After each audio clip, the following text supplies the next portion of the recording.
Baik, Assalamualaikum warahmatullahi wabarakatuh, kawan-kawan buruh Indonesia. Hari ini eh, tanggal 6, berarti 4 hari lagi kita akan melakukan aksi nasional KSPI, FSPMI Jawa Timur juga. Dan yang menjadi tuntutan utama adalah terkait penolakan tolak PP 36 ya, kita FSPMI Jawa Timur KSPI menolak adanya penerapan PP 36 dalam tata cara penghitungan kenaikan upah tahun 2022. Dan saat ini saya sudah bersama dengan narasumber, yakni Bung Anam, Khairul Anam. Selamat pagi, Bung Anam.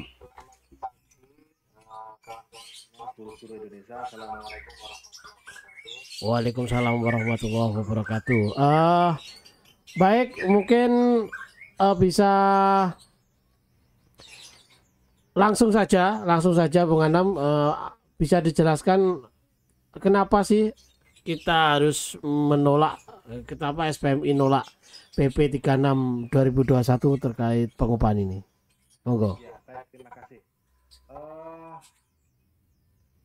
Pertama-tama kawan-kawan, tentang pengupahan ini perlu kita pahami bersama bahwa harus kita sepakati bahwa upah itu adalah sebagai salah satu unsur penting dalam hubungan industrial yang kita terapkan di Indonesia ini. Tanpa adanya upah tentunya pekerjaan-pekerjaan yang kita lakukan itu juga akan sia-sia karena kita bekerja tentunya adalah untuk upah. Nah, untuk upah ini di Indonesia kita pengennya adalah upah yang bisa memberikan kesejahteraan kepada semua orang. Sebelum saya menjabarkan tentang PP 36 ini, kita akan flashback ke belakang bagaimana pengupahan yang ada di Indonesia sebelum tahun 2021. Sebelumnya kita mengenal yang namanya Undang-Undang Nomor 13 tahun 2003, khususnya pasal 89, 90, 91, 92, di situ yang mengatur tentang pengupahan. Bahwa pengupahan di tahun memakai Undang-Undang 13 2003 ini, konsep yang pengen dipakai itu adalah mengenai KHL, kebutuhan hidup layak, di mana setiap kebutuhan orang pekerja itu dilakukan survei. Awalnya yang dilakukan survei itu adalah sekitar 34 item saja, dan beras, lauk pauk, rekreasi, tabungan itu disurvei semua, bahkan transportasi, air semuanya disurvei, sehingga memunculkan nilai upah per bulannya. Dan rumusan atau konsep tentang upah mengenai KHL ini bertahan sampai tahun 2015. Jadi bertahan sekitar 12 tahun. Dari 12 tahun menggunakan rumusan KHL ini banyak hal yang sebenarnya buruh-buruh yang ada di Indonesia ini terlena pada waktu itu, dan sehingga pada tahun 2010-an sampai 2015 itu terjadi pergolakan yang cukup luar biasa di Indonesia, tapi khususnya di daerah Jawa, sehingga memunculkan upah yang cukup naik signifikan. Namun dengan naiknya upah di tahun 2010 sampai 2015 ini ternyata membuat gerah pemerintah dan pengusaha, sehingga muncul yang namanya PP 78 tahun 2015, PP tentang pengupahan, yang dimana yang awalnya pengupahan itu berdasarkan survei KHL digantikan dengan pertumbuhan ekonomi dan inflasi. Sebenarnya dengan adanya PP 78 ini sudah mendegradasi upah kita, karena tidak menggunakan lagi survei-survei kebutuhan hidup layak yang harusnya bisa dinikmati oleh pekerja, yang dimana item-item itu sebenarnya item dasar, kayak kebutuhan dasar lah, kebutuhan primer bagi pekerja. Namun dengan lahirnya PP 78 ini akhirnya itu semua dihapuskan dan hanya menggunakan pertumbuhan ekonomi dan inflasi.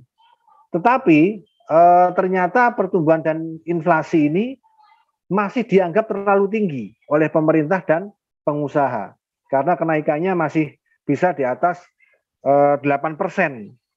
Sehingga mereka berpikir ulang, ya apa caranya upah buruh ini bisa direndahkan lagi. Sehingga muncullah PP 36 ini, PP 36 tahun 2021. PP 36 tahun 2021 ini adalah aturan turunan dari Undang-Undang Cipta Kerja, Undang-Undang Nomor 11 tahun 2020, khususnya pasal 81 dan 185. Ini tentang pengupahan juga. Yang awalnya di Undang-Undang 13, pengupahan ini diatur pada pasal 89 dan 90.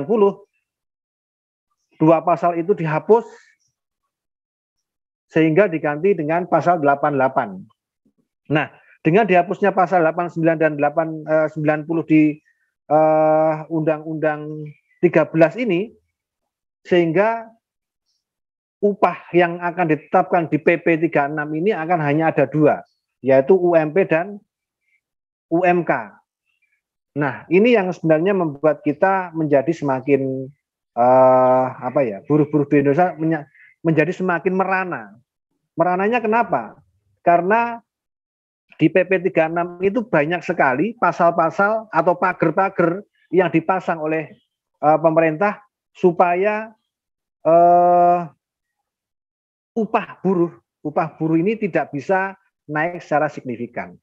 Apalagi pager-pager yang dipasang pemerintah ini pager-pager yang sifatnya itu bisa hanya dirubah oleh pemerintah sendiri. Kita punya Dewan Pengupahan, tetapi di dalam PP 36 itu fungsi Dewan Pengupahan tidak berfungsi sama sekali. Karena hanya menjadi legitimasi saja bahwa sebenarnya upah itu sudah diusulkan oleh Dewan Pengupahan. Tetapi tata cara terkait dengan penetapan upah sesuai dengan PP 36 ini sangat-sangat diskriminasi sekali. Diskriminasinya adalah upah ini akhirnya sentralistik atau terpusat. Yang menetapkan adalah pemerintah pusat. Tidak ada lagi kewenangan pemerintah daerah untuk bisa menetapkan upah secara layak. Contoh di PP 36 pasal 25. Nah ini pasal 25 ya. PP 36 pasal 25, di situ ada 3 ayat. Upah minimum terdiri dari upah minimum provinsi dan yang kedua adalah upah minimum kabupaten kota dengan syarat tertentu. Nah ini di pasal 25 ini menjadi pasal 25 ini menjadi titik awal untuk penetapan upah berdasarkan PP 36 tahun 2021. Ini pasal awalnya ini aja sudah sangat bermasalah. Pasal awalnya ini sudah sangat bermasalah. Kita lihat bagaimana bunyi pasalnya. Ini adalah pasal 25 ayat 1, upah minimum terdiri atas A, upah minimum provinsi, B, upah minimum kabupaten kota dengan syarat tertentu. Bayangkan, ada syarat tertentu di sini yang dicantumkan dalam pasal tersebut. Yang tadinya gimana? Ini sangat berbahaya. Bunyinya gimana? Tidak ada ya kata syarat tertentu.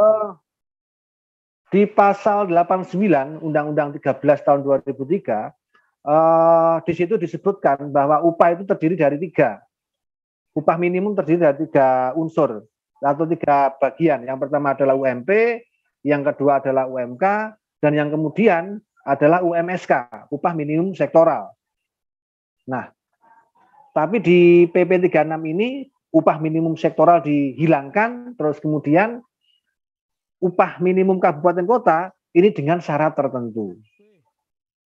Nah, syarat tertentunya bagaimana? Ini yang akan kita jelentrehkan ini. Ini yang akan kita bahas.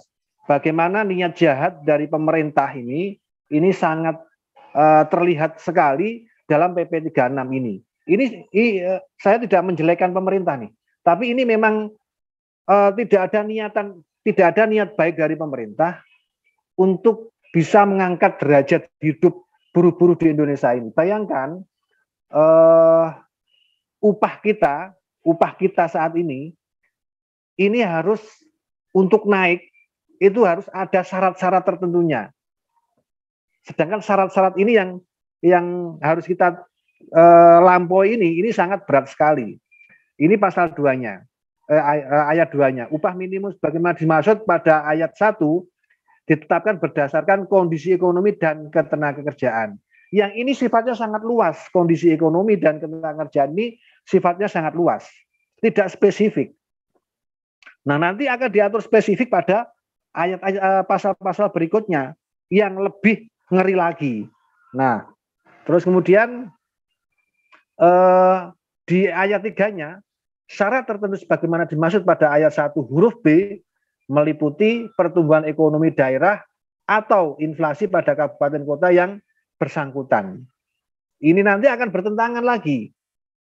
Pasal 25 ayat 3 ini akan bertentangan di pasal-pasal selanjutnya, karena di pasal selanjutnya itu pertumbuhan ekonomi atau inflasi kabupaten kota yang bersangkutan itu tidak dipakai.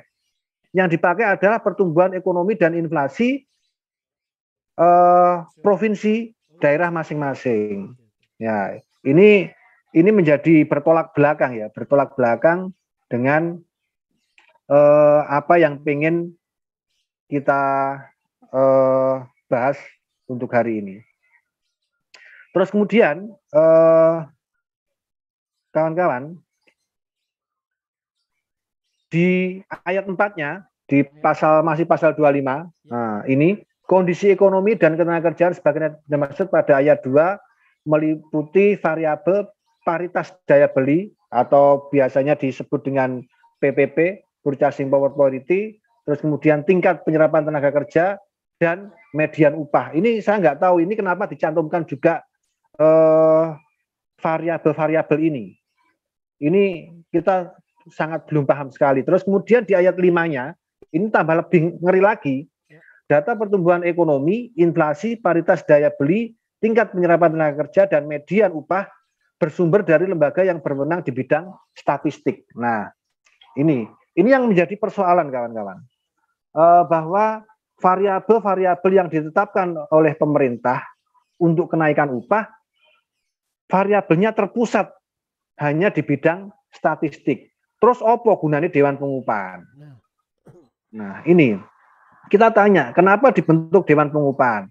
Di Dewan Pengupahan ada unsur Apindo, ada unsur serikat pekerja, ada unsur akademisi, ada unsur pemerintah di situ. Terus apa gunanya apabila variabel-variabel yang digunakan untuk penentuan upah itu ditetapkan oleh lembaga yang berwenang di bidang statistik? Siapa lembaga yang berwenang di bidang statistik? Yaitu BPS, Badan Pusat Statistik. Nah, beberapa waktu lalu FSPMI sudah berkunjung ke BPS, sudah berdiskusi ke BPS, ya kan? Dan kemarin data terbaru sudah dikeluarkan yang jumlahnya sekitar 430 halaman, yang di situ isinya adalah statistik-statistik yang kayaknya dalam keilmuan saya sama sekali tidak bisa memahami angka-angka tersebut dan gunanya buat apa saya juga belum tahu. Ini yang sangat kita sesalkan, karena ternyata upah kita ditentukan oleh variabel-variabel yang ditetapkan oleh BPS. Ini yang akan kita kritisi. Nah, yang lebih ngeri lagi kawan-kawan, di PP 36 seperti yang saya bilang tadi, pager-pagernya sangat banyak. Ini masih di satu pasal, di pasal 25. Ini sudah seperti itu. Ada dua upah yang akan ditetapkan. Yang pertama adalah UMP, yang kedua UMK dengan syarat tertentu. Yang syarat-syaratnya ternyata sangat-sangat memberatkan kita. Terus kemudian di pasal 26 ini sebenarnya ini masih standar juga, tetapi di pasal 26 ini sudah memasukkan rumusan yang saya bilang tadi. Kalau di Undang-Undang 13 kita mengenal KHL, di PP 38 kita mengenal, di PP 78 kita mengenal yang namanya pertumbuhan ekonomi dan inflasi. Sekarang di PP 36, nah ini di pasal 26 ini menyebutkan variabel-variabel yang akan digunakan dalam rumusan kenaikan upah di tahun 2022. Nah ini khususnya di pasal 26 ayat 3, ya, itu ada batas atas upah minimum sebagaimana dimaksud pada ayat 2, merupakan acuan nilai upah minimum tertinggi yang dapat ditetapkan dan dihitung menggunakan formula sebagai berikut. Jadi memang rumusannya sudah ditetapkan oleh pemerintah. Yang sangat disayangkan di sini adalah kita belum tahu kegunaan batas atas itu untuk apa, batas bawah itu untuk apa, konsumsi per kapita itu menghitungnya pakai metode apa, ini kita tidak tahu semua.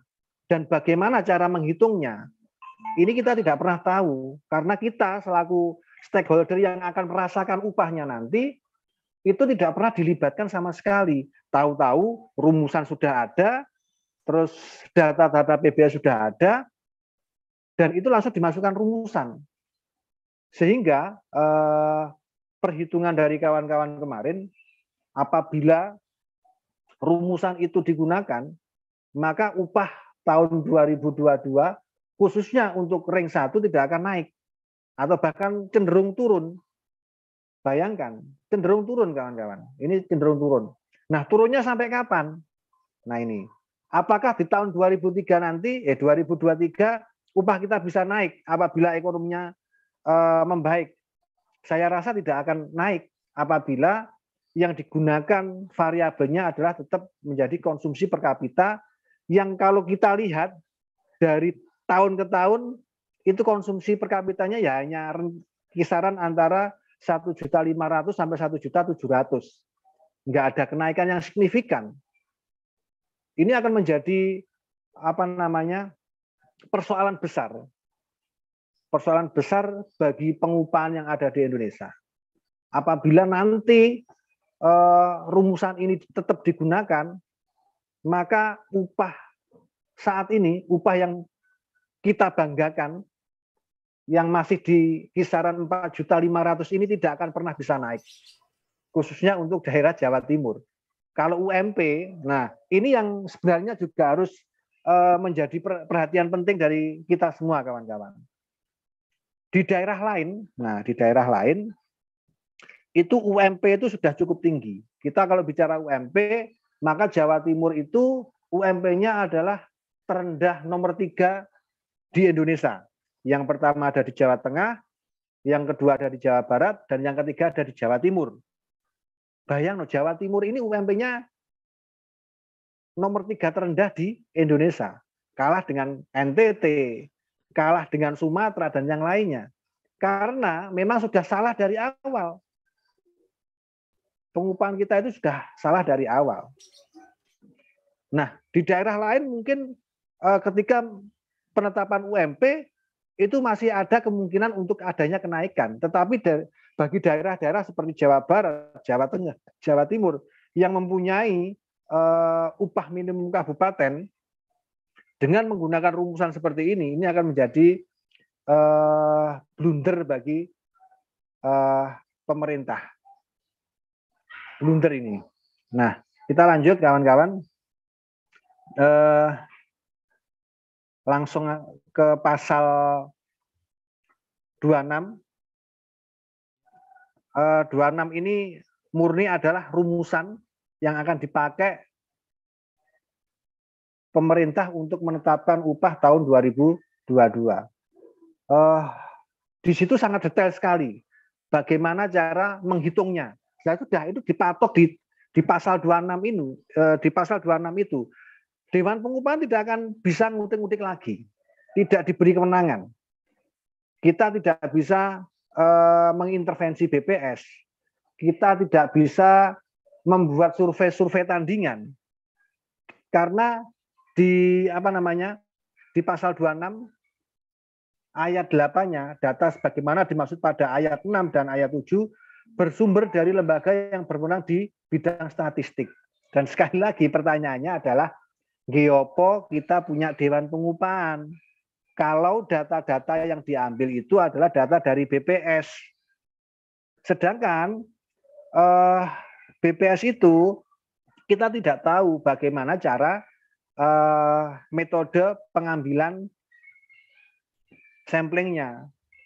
Apakah itu survei kepada setiap orang atau setiap desanya diambil 10 orang, yang tentunya itu tidak bisa mewakili fakta sebenarnya di lapangan seperti apa. Gitu. Jadi memang PP 36 ini akan menjadi momok buat kita semua. Nah, untuk itu kawan-kawan, sebenarnya perjuangan kita ini kita sudah tahu sejak awal. Niat tidak baik dari pemerintah terhadap iklim perburuan yang ada di Indonesia, khususnya untuk unsur pekerjanya. Karena di hubungan industrial itu akan ada 3 unsur yang terlibat. Ada pekerja, ada pengusaha, dan pemerintah. Tetapi dengan lahirnya Undang-Undang Cipta Kerja ini sangat kentara sekali bahwa unsur yang diuntungkan ini adalah unsur pengusaha. Sedangkan kita pekerja ini adalah unsur pihak yang dirugikan. Bagaimana dengan pihak pemerintah? Posisinya di mana? Ternyata pemerintah tidak punya peran sama sekali di sini. Wasit pun tidak. Dia tidak menjadi wasit. Terlihat jelas di sini bahwa pemerintah pengen lepas tangan. Pengen tarung dhewe. Digekne ring sing jenenge Undang-Undang Cipta Kerja, nyoh tarung dhewe kowe. Ini yang bisa kita rasakan dan bisa kita lihat dari implementasi dari Undang-Undang Cipta Kerja, khususnya di pasal pengupahan ini. Karena nanti di situ akan ada banyak sekali pasal-pasal tentang pengupahan yang itu nantinya kita disuruh perang sendiri. Jelas terlihat bagaimana unsur-unsur penetapan upah ya, unsur-unsur penetapan upahnya ini sama sekali tidak ada unsur keterlibatan dari para pekerja. Mungkin itu ya sedikit banyaknya terkait dengan Undang-Undang Cipta Kerja khususnya PP 36 tahun 2021 tentang pengupahan ini. Sistem pengupahannya ini mendegradasi, memperburuk kesejahteraan kaum buruh yang ada di Indonesia, tidak hanya di Jawa Timur. Pertanyaannya sekarang ini adalah bagaimana posisi kita sebagai anggota serikat pekerja, sebagai pengurus serikat pekerja, menyikapi tentang pengupahan tahun 2022 yang kalau kita menggunakan PP 36 ini, maka upah kita akan tidak naik. Khususnya untuk ring 1 ini, daerah Surabaya, Sidoarjo, Gresik, Pasuruan, Mojokerto, dan ada beberapa daerah lain yang ini nantinya juga tidak naik. Yang lucunya lagi, daerah lain itu akan naik antara 5.000 sampai 47.000 aja.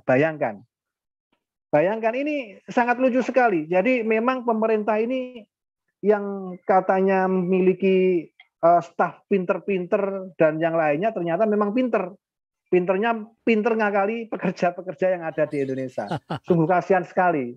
Pekerja-pekerja kita ini sungguh sangat disayangkan sekali.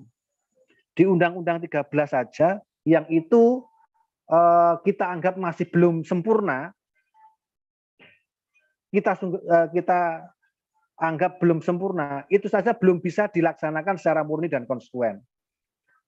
Muncul lagi Undang-Undang Cipta Kerja yang sekarang sangat menguntungkan kaum pengusaha. Faktanya ya, fakta ini menguntungkan. Sekarang kita lihat bagaimana PHK. PHK itu sangat mudah sekali. Tapi kalau ngomong PHK nanti aja di sesi lain. Kita fokus di pengupahan karena memang saat ini momennya momen pengupahan. Jadi kawan, kemarin tanggal 5 sebenarnya UMP sudah ditetapkan, tapi ini kita juga belum dapat kabar berapa UMP yang ada di Jawa Timur. Sampai wis entuk kabar, Mas? Belum dapat juga. Ya, belum dapat juga. Kita belum tahu apakah memang ada niat baik dari pemerintah, karena di pasal berapa tadi, sekitar masih di PP 36. Nah, ini di pasal 27, nah ini, gubernur wajib menetapkan upah minimum provinsi setiap tahun. Penyesuaian nilai upah minimum provinsi dilakukan sesuai dengan tahapan perhitungan sebagaimana dimaksud dalam pasal 26. Nah, artinya ini adalah bukan kenaikan upah yang akan dilakukan gubernur dan pemerintah, tapi lebih kepada penyesuaian upah. Penyesuaian upah ini yang seperti apa? Ini yang kita belum tahu. Apakah penyesuaian itu upahnya tidak naik, upahnya naik, atau upahnya turun? Ini yang kita belum tahu. Ini yang menjadi lucu ya, menjadi lucu, dan kita anggap bahwa pemerintah abai terhadap kesejahteraan rakyatnya. Ini terlihat jelas di PP 36 ini. Nah, ini lagi di pasal 27 ayat 3, nilai penyesuaian upah minimum provinsi yang ditetapkan harus berdasarkan hasil perhitungan penyesuaian nilai upah minimum sebagaimana dimaksud pada ayat 2. Jadi artinya peranan pemerintah daerah untuk membuat diskresi atau pengen menyejahterakan buruh-buruhnya, pekerja-pekerjanya, ini sudah dipager lagi oleh pemerintah pusat. Awakmu nggak diskresi. Iki wis ana undang-undangi. Iki wis ana pager yang kamu tidak boleh melangkah ke sana. Itu yang dilakukan oleh pemerintah saat ini. Kejam banget. Pemerintah pusat sekarang kejam banget. Jadi upah pun yang awalnya itu adalah ranahnya daerah, sekarang upah itu menjadi ranahnya pusat, ranahnya nasional. Semua keputusan tentang upah ternyata dilaksanakan oleh pemerintah pusat. Ini yang membuat kita sangat-sangat kecewa kepada pemerintah kita yang saat ini. Terus kemudian kawan-kawan, sebagaimana yang saya sebutkan tadi, bagaimana posisi kita saat ini ketika mengetahui bahwa tidak ada lagi kegunaan dari Dewan Pengupahan, tidak ada lagi kegunaan dari diskresi pemerintah karena sudah dibuat pager. Sekarang bagaimana kita akan melakukan perjuangan kenaikan upah tahun 2022? Kita bilangnya kenaikan, tapi kalau pemerintah bilangnya adalah penyesuaian. Ini unsur niat jahatnya ini sudah terlihat di situ. Tidak ada kenaikan upah tidak ada. Yang ada adalah penyesuaian. Kita pengennya adalah kenaikan. Kalau kita pengen bandingkan sistem pengupahan kita dengan pengupahan yang ada di luar negeri, ya tentunya dengan adanya PP 36 ini kita tidak akan bisa mengejar lagi kesejahteraan ataupun nilai nominal yang saat ini dicapai oleh pekerja-pekerja yang ada di luar negeri. Karena menurut simulasi kita walaupun buruh juga nggak bodoh-bodoh amat melihat kondisi dan situasi seperti ini. Kalau kita simulasikan upah kita nanti kalau pengen mencapai di angka 5 juta itu aja membutuhkan waktu puluhan tahun untuk bisa di angka 5 juta. Nah itu. Pertanyaannya adalah apakah kita selaku buruh tidak boleh sejahtera? Apakah kita selaku buruh atau pekerja tidak boleh memiliki rumah layak? Tidak boleh anak-anak kita mendapatkan pendidikan yang layak juga? Karena untuk meraih kesejahteraan sebagai buruh, maka pondasi awalnya adalah dengan upah yang layak. Ini yang ingin kita garis bawahi terkait dengan PP 36 ini. Jadi ternyata PP 36 ini jauh lebih buruk lagi ya daripada aturan-aturan sebelumnya. Iya. Ya, ini bisa kita bandingkan ya. Bisa kita bandingkan dari Undang-Undang 13 yang awalnya pakai KHL, bahkan sistem KHL ini masih kita pakai sampai tahun 2020 kemarin sebenarnya. Tahun 2020 kemarin keluar Permenaker nomor berapa? Saya lupa. Nomor 18 tahun 2020 kalau nggak salah, yang di mana item KHL itu sudah dirubah menjadi 60 item KHL yang awalnya 54 kalau nggak salah ya. 54 jadi 60 item KHL. Ada kenaikan di situ. Yang dirubah antara lain adalah televisi kemarin dimasukkan. Nah, itu disurvei sekarang nggak kanggo kabeh. Nah, ternyata pekerja sudah nggak butuh itu. Padahal di tengah pemerintah sudah menggalakkan yang namanya era digitalisasi. Kita pengen Indonesia ini masuk di era 4.0, katanya seperti itu. Tetapi tidak ditunjang oleh pemerintah. Kita dipaksa untuk tetap miskin oleh pemerintah dengan adanya PP 36 ini. Dengan adanya PP 36 pengupahan, tentang pengupahan, bagaimana tata cara pengupahan yang akhirnya ini mendegradasi ke upah buruh yang ada di Indonesia, yang faktanya apabila ini kita gunakan, maka upah kita ini tidak akan pernah bisa naik. Tidak akan pernah bisa naik, karena survei yang dilakukan oleh BPS itu bukan survei yang kita gunakan selama ini, yang kita gunakan untuk survei upah selama ini. Baik, jadi itu penjelasan singkat sebenarnya. Kalau dijelaskan lebih lanjut akan membutuhkan waktu yang lama, nggak habis-habis ini. Iya, benar, karena nanti ada yang namanya bagi kabupaten yang belum punya UMK, ada yang namanya purchasing power parity, yang itu rumusannya ada beberapa model, terus kemudian upah mikro, upah UMKM kalau nggak salah, upah UMKM yang nanti upah UMKM itu juga akan sangat ngeri sekali.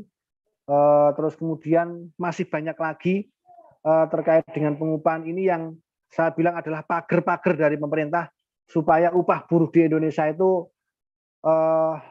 tidak bisa digunakan untuk mengangkat kesejahteraan kaum buruhnya. Itu. Demikian tadi penjelasan terkait PP 36 yang dijelaskan oleh Bung Anam, FSPMI. PP 36 di sini saya tampilkan PP-nya. Baik, mungkin closingnya Bung Anam, terutama terkait instruksi aksi tanggal 10 bisa disampaikan. Ya, seperti yang saya bilang tadi, bahwa dengan adanya PP 36 yang kita anggap ini adalah PP pemberangusan upah yang ada di Indonesia, maka posisi kita selaku anggota serikat pekerja, selaku pengurus serikat pekerja bagaimana? Ya, kita harus melakukan perlawanan. Bagaimana bentuk perlawanan yang ingin kita lakukan kepada pemerintah dengan adanya PP 36 ini? Kita di FSPMI tentunya tetap mengedepankan yang namanya konsep dan lobby. Tapi faktanya hari ini konsep lobby yang kita lakukan mental semua. Bahkan di Jawa Timur dan di beberapa daerah kita sudah melakukan beberapa kali aksi. Itu pun juga mental.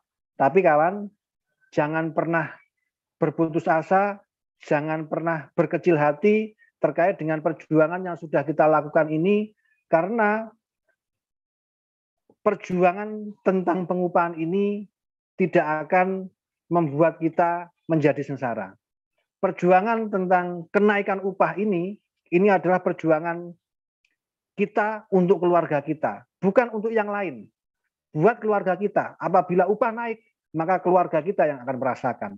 Tetapi apabila masyarakat luas, buruh-buruh lain yang merasakan dampak dari kenaikan yang akan kita perjuangkan ini adalah nilai ibadah buat kita kepada orang lain. Dan insya Allah ini akan menjadi ladang pahala buat kawan-kawan yang melakukan perjuangan upah. Perjuangan upahnya bagaimana? Di FSPMI kita tetap melakukan konsep lobby dan aksi. Maka himbauan saya kepada kawan-kawan semua, tanggal 10 November nanti tetap kita akan melakukan aksi, kita akan melakukan demonstrasi ke pemerintahan-pemerintahan baik di daerah ataupun provinsi. Kita suarakan bahwa PP 36 ini adalah masalah besar bagi sistem pengupahan yang ada di Indonesia. Tetap semangat, niatkan bahwa perjuangan kita ini untuk keluarga kita dan seluruh rakyat Indonesia. Itu, Mas. Baik, demikian tadi teman-teman penjelasan dari Bung Khairul Anam, Bung Anam, terkait PP 36 yang sangat merugikan kita. Mudah-mudahan kawan-kawan semua bisa memahami konsepnya, memahami apa sebabnya PP 36 ini kita tolak. Ya. Semoga para orator-orator kita juga bisa memahami ini agar ke depan kalau orasi bisa lebih berbobot, karena pertimbangannya adalah pertimbangan perlawan terkait PP ini sudah memahami ya seperti yang dijelaskan tadi. Baik, terima kasih teman-teman. Demikian tadi talk show kita bersama Bung Anam. Saya akhiri. Assalamualaikum warahmatullahi wabarakatuh.